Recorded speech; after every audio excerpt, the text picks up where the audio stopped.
Let's talk about something I bet a lot of you can relate to. That feeling that your mind just never, ever stops. You know what I'm talking about. I mean, seriously, think about it for a second. Even when you're trying to wind down, trying to go to sleep, is it ever really quiet up there? Or is there always that little buzz of thoughts in the background? Oh, you know exactly what I mean. It's 2 in the morning, and you're just stuck, replaying that one awkward thing you said at lunch, thinking of all the brilliant comebacks you should have said instead. It's just on a loop. Or maybe it's this one. You're staring at the ceiling, trying to map out every single possible thing that could happen based on a decision you have to make tomorrow. You're trying to control every single outcome before it even happens. And honestly, it can be absolutely exhausting. When your brain is constantly churning like that, it starts to feel less like this incredible tool you get to use and more like this heavy burden you have to lug around. But what if that whole way of looking at it is just wrong? So let's try something here. Let's do a really powerful reframe.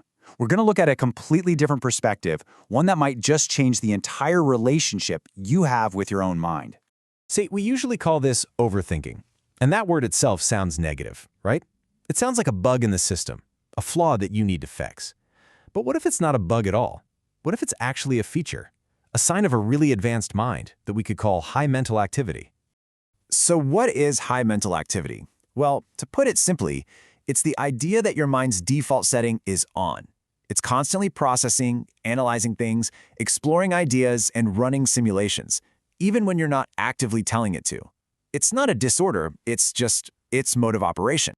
And this is where the idea gets really, really cool. This trait, it isn't just not a flaw. It's actually connected to some seriously high-level thinking. We're talking about a quality that shows up in some of the most brilliant minds in history. I mean, let that sink in. This constant mental activity isn't a sign that something's wrong with you. It could be a sign that your mind is operating at an incredibly high level. The big question, of course, is why? And that's the million-dollar question, isn't it? How on earth could replaying that embarrassing conversation or worrying about next week possibly be a sign of genius? I mean, it just feels like anxiety, right? Well, let's pop the hood and see what's really going on in there. It really boils down to two huge things. First, it's a display of abstract thinking. Your mind isn't just replaying an event, it's digging into a complex what-if scenario. It's tweaking all the little variables to see what happens. And second, this is a form of advanced problem solving. Your brain is running these incredibly detailed mental simulations to learn, to adapt, and to figure out the absolute best way to handle things in the future. So let's use a metaphor here to really lock this idea in. What if you stopped seeing your mind as a problem to be solved and started seeing it as a kind of high-performance engine? Your mind isn't broken. It's a high-performance engine built to run fast and process a ton of information. You'd never look at a Formula One race car and say it's broken because its engine is always humming, always ready to go. That's what it's designed for. Your mind is the exact same way. It is built for performance. All right, so let's boil this all down. What's the key takeaway here? Number 1, your nonstop thoughts aren't a bug you need to fix. They're a built-in feature.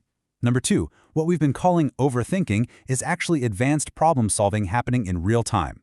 And finally, number 3, it's all powered by a natural talent for deep, complex, abstract thinking. So, I'll leave you with this final thought.